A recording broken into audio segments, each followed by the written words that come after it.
Istri muda yang ambisius dan serakah telah memporak-porandakan rumah tangga Burhan dan Vivian.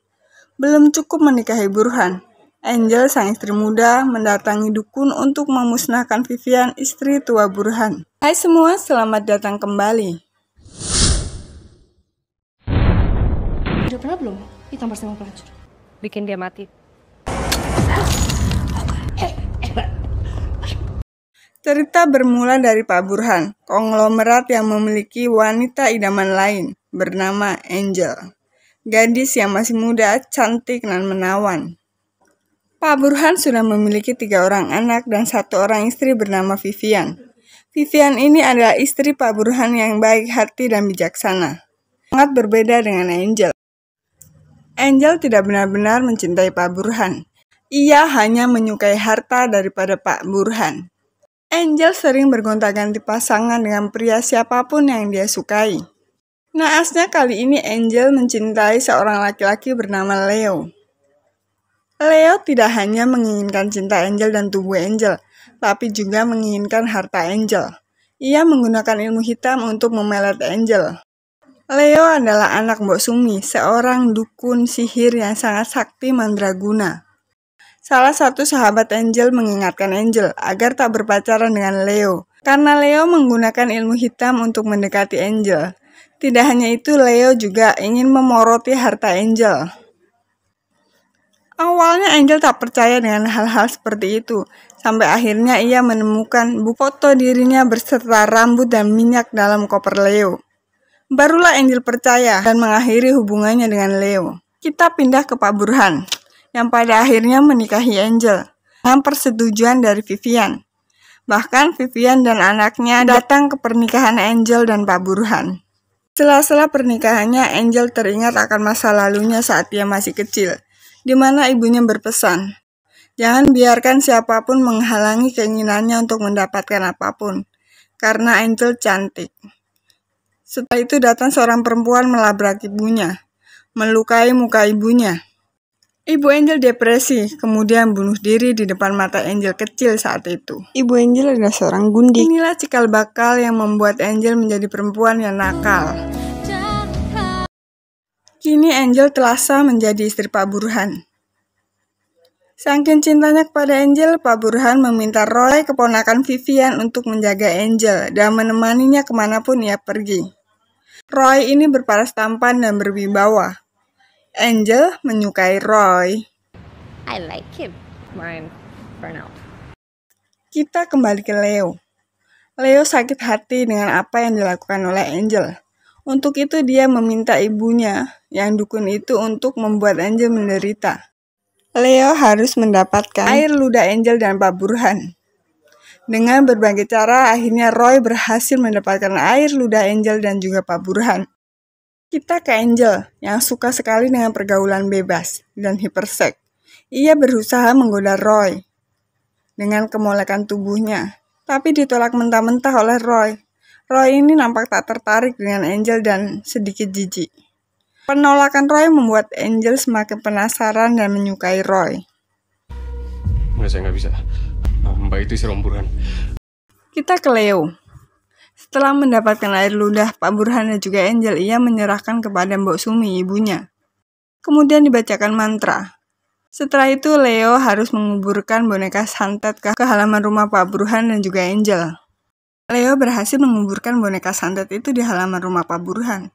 Tapi Leo gagal menguburkan boneka santet di halaman rumah Angel. Aksi Leo dipergoki oleh Firman, teman Angel, yang hendak berkunjung ke rumah mewah Angel. Alhasil Leo jadi bulan-bulanan dan tawanan Angel. Dari situ Angel tahu bahwa ibu daripada Leo adalah dukun sakti. Leo digunakan Angel sebagai ancaman kepada Mbok Sumi. Angel meminta Mbok Sumi untuk memelet Roy dengan rambut Roy yang telah Angel ambil. Mbok Sumi terpojok.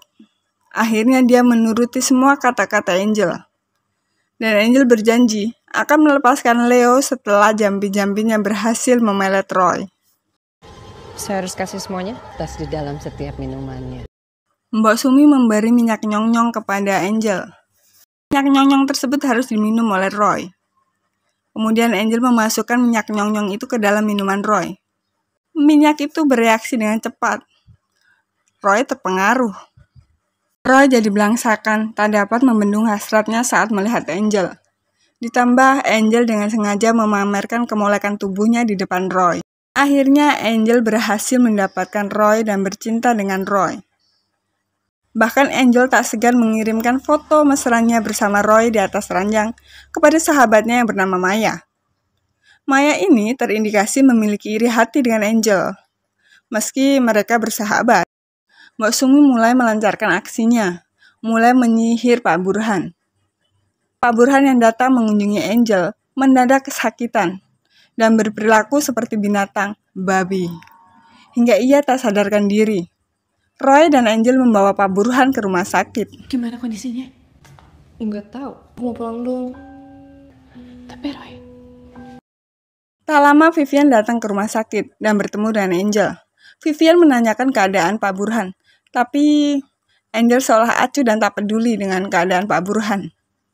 Tak lama Angel meminta Roy untuk mengantarnya pulang. Vivian terlihat tak suka Roy berdekatan dengan Angel. Dan Angel merasakan itu. Vivian merawat Pak Burhan dengan telaten dan sabar. Sementara Angel kembali menemui Mbok Sumi. Ia meminta Mbok Sumi untuk menyingkirkan Vivian. Karena Angel tak mau Vivian mengganggu hubungannya dengan Roy. Mbok Sumi yang berada di bawah tekanan Angel melaksanakan tugasnya. Mbok Sumi mulai mengguna-guna Pak Burhan dari jarak jauh. Pak Burhan menjadi kalap tak sadarkan diri. Ia menyerang siapapun yang ada di dekatnya, Vivian dan juga keluarganya. Beruntung Pak Kolil datang dan mampu menyadarkan Pak Burhan dari guna-guna Mbok Sumi. Kita pindah ke Roy dan Angel yang sedang asik berdugem ria di klub. Terjadi keributan antara Angel dan Maya. Maya yang menaruh iri kepada Angel mencoba merayu Roy yang sedang sendirian. Tapi sayangnya aksinya telah ditebak oleh Angel. Maya dipermalukan di depan banyak orang-orang oleh Angel. Gak suka cowok ini direbut. Hah? Lo ngerebut Om Burhan dari gua, anjing. Selama ini Maya menyimpan dendam kepada Angel. Karena Angel selalu merebut apa yang ia inginkan. Dari Pak Burhan hingga Roy. Emosi Maya mengirimkan foto mesra Angel dan Roy kepada Pak Burhan. Namun HP Pak Burhan dibuka oleh Vivian. Tak lama Vivian mendatangi rumah Angel.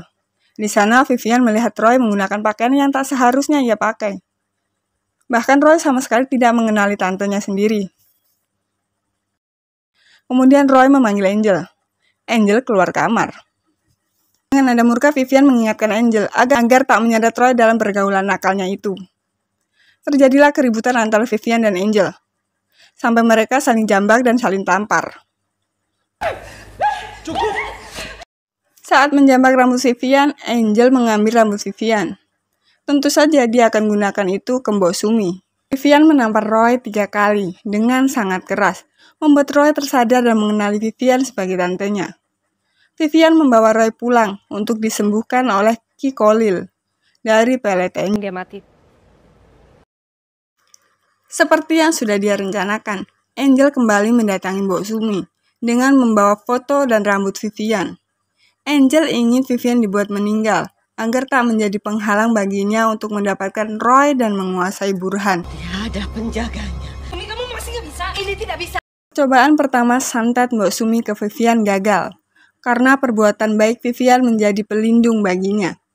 Kemudian Mbok Sumi memberikan cara lain kepada Angel, yaitu 1 buah telur busuk yang harus dimakan oleh Vivian. Kembali ke Roy yang telah berhasil disembuhkan dari pengaruh pelet Angel. Bahkan Pak Burhan pun sudah menyadari dan menyesali karena telah menikahi Angel. Angel selama ini hanya memanfaatkannya, tak benar-benar mencintainya. Pak Burhan akan menyelesaikan semua urusannya dengan Angel sesegera mungkin. Tentu saja Angel tak berdiam diri. Dengan berbagai cara, Angel mengirimkan kue pandan ke rumah Vivian yang telah dicampur dengan telur busuk pemberian Mbok Sumi. Kue bolu diterima langsung oleh Vivian dan langsung dipotong dan dimakan. Tak lama Vivian muntah, tapi muntahnya muntah belatung. Mbok Sumi dan Angel melancarkan aksinya. Vivian dibuat tak sadarkan diri dengan guna-gunanya. Vivian menyerang siapapun yang ada di rumah itu. Vivian menyakiti pembantu, anak, dan juga suaminya. Sementara Roy pergi memanggil Ki Kholil untuk membantu menyadarkan Vivian. Tak lama Ki Kholil datang, berhasil menyadarkan Vivian.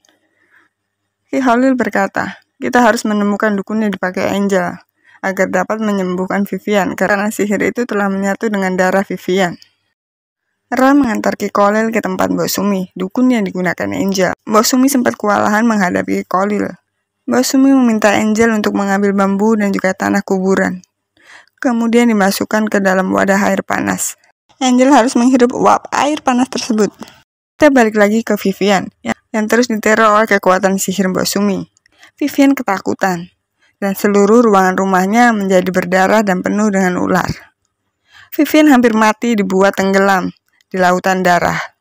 Beruntung Vivian dapat menguasai dirinya, dan mengingatkan dirinya jika semua ini tidak nyata, hanya ilusi semata. Tak lama sihir Mbok Sumi itu pun hilang.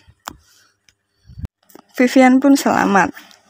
Di tempat lain, Roy dan Ki Kholil telah sampai di rumah Mbok Sumi. Ki Kholil dan Mbok Sumi bertarung sangat sengit. Tapi ilmu Mbok Sumi lebih tinggi dibanding dengan ilmu Ki Kholil. Ki Kholil kalah, hampir saja dibuat mati oleh Mbok Sumi dengan pasukan zombinya. Namun Roy datang tepat waktu dengan membawa Leo yang telah ia bebaskan dari sekapan teman-teman Angel.